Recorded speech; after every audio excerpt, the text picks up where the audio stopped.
2 महीने रह गए हैं जेईई मेंस 2026 के लिए। यहाँ पे एक वार्निंग देना चाहूंगा कि अगर तुम में से ज्यादातर एस्पिरेंट्स की मैं जो है सर्च हिस्ट्री यहाँ पे खोल के देखूं तो तुमने जरूर से सर्च किया होगा JEE mains 6 month strategy, JEE mains 3 month strategy और अब जेईई मेंस 2 मंथ स्ट्रेटजी। लेकिन मैं बता दूं इसके बाद और कोई स्ट्रेटजी नहीं आने वाली है, इसके बाद सीधा जेईई मेंस का पेपर आएगा। तो इस वीडियो को एंड तक देखना ताकि तुम्हें समझ में आ पाए कि एक्चुअल में तुम्हें 2 महीने में क्या करना है। चाहो तो इस वीडियो को जो है स्किप कर सकते हो, क्योंकि उसके बाद जो है मैं तुम्हारे लिए 30 डेज की स्ट्रेटजी भी ले आऊंगा। लेकिन देखो, दिल से कहना चाहूंगा कि अभी तक तुमने जितना भी टाइम वेस्ट कर दिया हो फर्क नहीं पड़ता, लेकिन अब तुम्हारा एक एक सेकंड जो है कीमती रहने वाला है। अगर तुमने उसे अच्छे से यूटिलाइज कर लिया तो जेईई मेंस में एक अच्छा रिजल्ट निकाल सकते हो। बहुत से लोग कहते हैं कि सिर्फ पढ़ाई से थोड़ी होगा, और भी चीजें जो है साथ साथ करो, लेकिन इन 60 डेज के लिए सब चीजें भूल जाओ और पूरा फोकस सिर्फ अपनी स्टडीज पे लगाओ। और सवाल तुम्हारे मन में जरूर से ये आएगा कि क्या 99 परसेंटाइल अभी भी पॉसिबल है? तो मेरा जवाब रहेगा हाँ, लेकिन उसके लिए बहुत ज्यादा कंसिस्टेंसी की रिक्वायरमेंट है, और जो पहले दिन तुम्हारी एनर्जी है वो नेक्स्ट 60 डेज तक जो है बनी हुई रहनी चाहिए। पर देखो, अगर तुम जो है 0 से स्टार्ट कर रहे हो तो चीजें थोड़ी सी मुश्किल हो सकती है,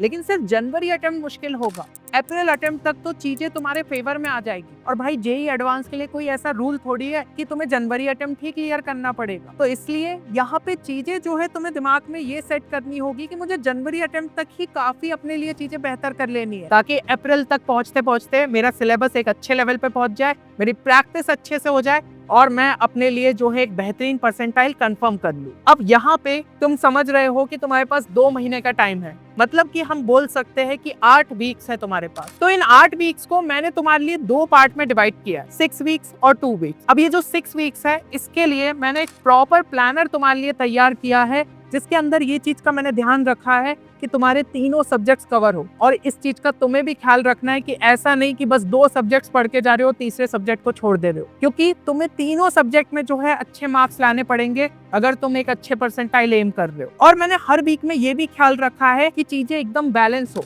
अगर कहीं पे काफी इजी चैप्टर्स है तो उसी के साथ जो है डिफिकल्ट चैप्टर्स भी डाल दिए, और उतना टाइम अगर तुम पर्टिकुलर वीक में दोगे तो इन चैप्टर्स को जो है अच्छे तरीके से कंप्लीट कर पाओगे। अब इसकी जो पीडीएफ है वो तुम्हें हमारे टेलीग्राम चैनल पे मिल जाएगी, तो तुरंत जो है उसका प्रिंट आउट निकालो, एक प्रॉपर चेकलिस्ट बनाओ और उसको अच्छे तरीके से फॉलो करो। ये नहीं कि अब मैं नेक्स्ट मंडे से स्टार्ट करूंगा। भाई अब जो है प्रोक्रेस्टिनेशन का गेम तो तुम समझ गए होंगे, 1 महीना छोड़ा, 2 महीना छोड़ा कि अब अगले महीने से स्टार्ट करूंगा, और उसी चक्कर में पूरा टाइम चला गया। लेकिन अब ये चीजें नहीं चलेगी। नेक्स्ट 60 डेज सिर्फ तुमसे कंसिस्टेंसी मांगी जाएगी। अब यहाँ पे अगर हम बात करें कि डेली का तुम्हारा जो है टारगेट किस हिसाब से होना चाहिए, तो देखो जितना कम टाइम हमारे पास बचा है उसके अंदर 14 घंटे तो एटलीस्ट तुम्हें दिन के देने होंगे। अगर इसको 16 घंटे तक स्ट्रेच कर लो तो बहुत ही अच्छी बात है, और ज्यादा जो है चीजों को तुम कवर अप कर लोगे, पर 14 घंटे एटलीस्ट तुम्हें देने होंगे। अब इसके अंदर सबसे पहली स्टेप ये रहेगी कि तुम्हें अपने नोट्स को रिवाइज करना पड़ेगा। इस टाइम पे कोई दूसरे रिसोर्स की तरफ मत जाओ, क्योंकि जो नोट्स तुमने बनाए हैं अगर तुम उसी को लास्ट में अच्छे से रिवाइज करोगे तो पता चलेगा एग्जाम के टाइम पे वही नोट्स तुम्हारे दिमाग में आ रहे कि ये चीज मैंने यहाँ पे लिखी थी, और इससे तुम्हें जो है एग्जाम में बहुत ज्यादा फायदा मिलेगा। जबकि अगर तुम दूसरे रिसोर्सेस में फंस के रह गए तो भाई चीजें बहुत ही ज्यादा कंफ्यूजिंग हो जाएगी। तुम्हें लगेगा ये कॉन्सेप्ट मैंने वहां पढ़ा था, यहाँ पढ़ा था, लेकिन अगर नोट्स में होगा तो चीजें तुम्हें उसी जगह पे जो है याद रहेगी। अब दूसरी चीज है कि तुम्हें जो है शॉर्ट नोट्स भी बना लेना चाहिए। अगर तुमने पहले से बनाए हैं तो बहुत ही अच्छी बात है, क्योंकि कई स्टूडेंट्स को मैं जानता हूँ कि ये 14 घंटे 16 घंटे भी कम पढ़ने वाले, तो ऐसे टाइम पे ये शॉर्ट नोट्स बहुत ज्यादा हेल्पफुल रहते हैं, जिसके अंदर हम पूरे चैप्टर को 2 से 3 पेजेस में समराइज कर देते हैं। तो इसके अंदर सभी तुम्हारे इंपॉर्टेंट फॉर्मूलेस होना चाहिए, इंपॉर्टेंट टेबल्स, इंपॉर्टेंट एक्सेप्शंस, ये सब चीजें होनी चाहिए। और इनको ही जो है लास्ट टाइम पे जब तुम रिवाइज करोगे तो बहुत ज्यादा तुम्हारा टाइम सेव होगा, और उसके बाद तुम ज्यादा से ज्यादा क्वेश्चंस प्रैक्टिस कर पाओगे। अब क्वेश्चन प्रैक्टिस की अगर मैं बात करूं तो कई स्टूडेंट्स बोलते हैं कि भैया एससीवी से क्वेश्चंस लगा लूं क्या, भैया यहाँ पे जो है सिंगेज लगा लूं। नहीं भाई, इस टाइम पे तुम्हें सिर्फ पीवाईक्यूज अच्छे तरीके से प्रैक्टिस करने, और पिछले अगर तुम जो है 3 सालों के भी पीवाईक्यूज अच्छे से प्रैक्टिस कर लेते हो, क्योंकि उसके अंदर मल्टीपल शिफ्ट्स में जो है हमें क्वेश्चंस देखने को मिले थे, तो एक अच्छा खासा बड़ा क्वेश्चन बैंक तुम्हारे पास है, जो कि अपने आप में काफी ज्यादा रेलिवेंट है, क्योंकि एनटीए के द्वारा हमें देखा गया है कि कई सारे कॉन्सेप्ट्स जो है हर साल तुम्हारे रिपीट होते, तो बहुत सारे क्वेश्चंस तुम्हें सिमिलर देखने को मिलेंगे और तुम्हारे कॉन्सेप्ट्स अच्छे लेवल पे जो है तैयार हो जाएंगे। तो 3 साल के पीवाईक्यू उसका जो है टारगेट लेते हुए चलो, और 1 घंटा कम से कम दिन में जो है ना एक्टिव रिकॉल टेक्निक के लिए निकालना। अब ये एक्टिव रिकॉल टेक्निक क्या है? बहुत ही सिंपल सी टेक्निक है, 2 मेथड में कर सकते हो, कोई भी एक मेथड तुम जो है यूज कर सकते हो। मेथड 1 ये रहेगा कि जो भी तुम्हारी चीजें लिखी हुई है ना, अपने नोट्स में जो भी चीजें लिखी है उसको सबसे पहले एक बार अच्छे से पढ़ो। अब उन नोट्स को जो है हटा दो और एक दूसरा जो है खाली रजिस्टर उठाओ और जितनी चीजें तुमने जो है पढ़ी है उसको लिखने की कोशिश करो। अब उसको मैच करो, क्या कोई ऐसे इंपॉर्टेंट कॉन्सेप्ट छूट गए थे, तो अब फिर से उसको हटाओ और उस बार में जो है लिखने की कोशिश करो। तो तुम्हारे दिमाग में चीजें सेट होते जाएगी कि हाँ ये जो है सब हमारे इंपॉर्टेंट कॉन्सेप्ट्स है। और दूसरा मेथड ये हो सकता है कि तुमने जो है अपने नोट्स से पढ़ा, अब तुम नहीं लिखने का मन हो रहा है, तो सिंपली जो है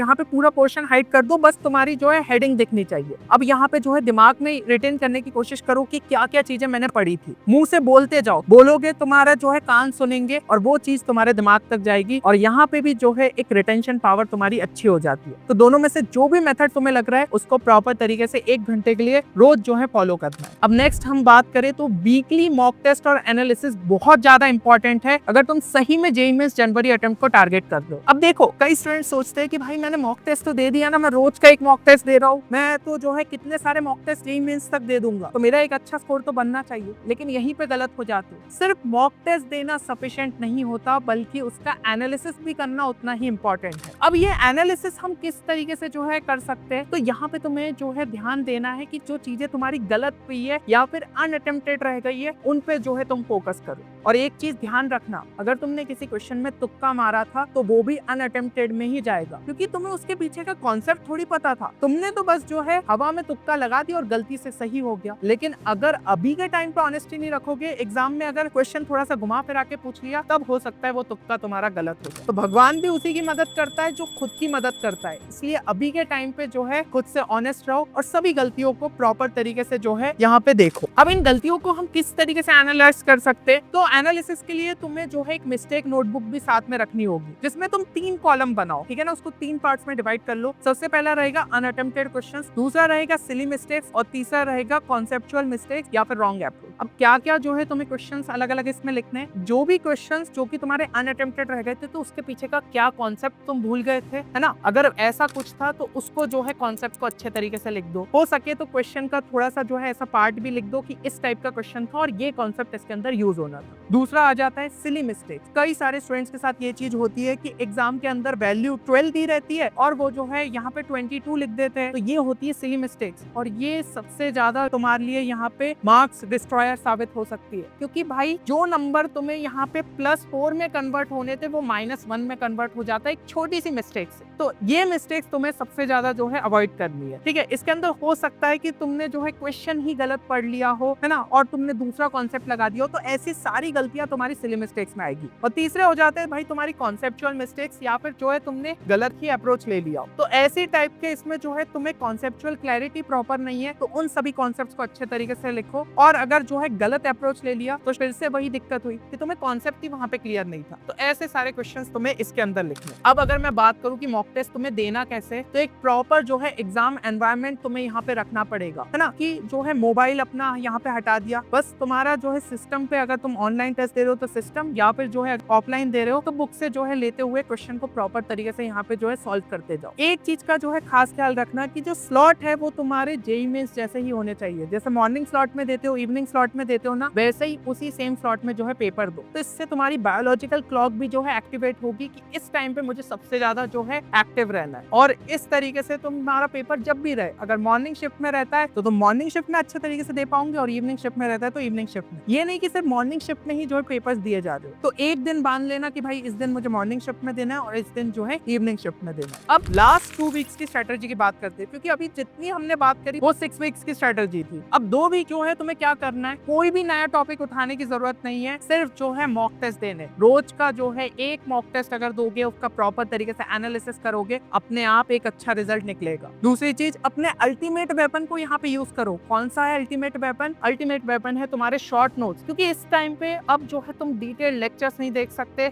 या फिर जो है डिटेल बुक्स नहीं देख सकते हो, तो बस शॉर्ट नोट्स के थ्रू जो है चीजों को रिवाइज करते जाओ और जो है यहाँ पे मॉक टेस्ट ज्यादा से ज्यादा देते जाओ। और एक चीज ख्याल रखना कि ये जो लास्ट के तुम्हारे भाई 14 डेज है या फिर 2 वीक्स है, ये रैंक डिसाइडर पीरियड रहेंगे।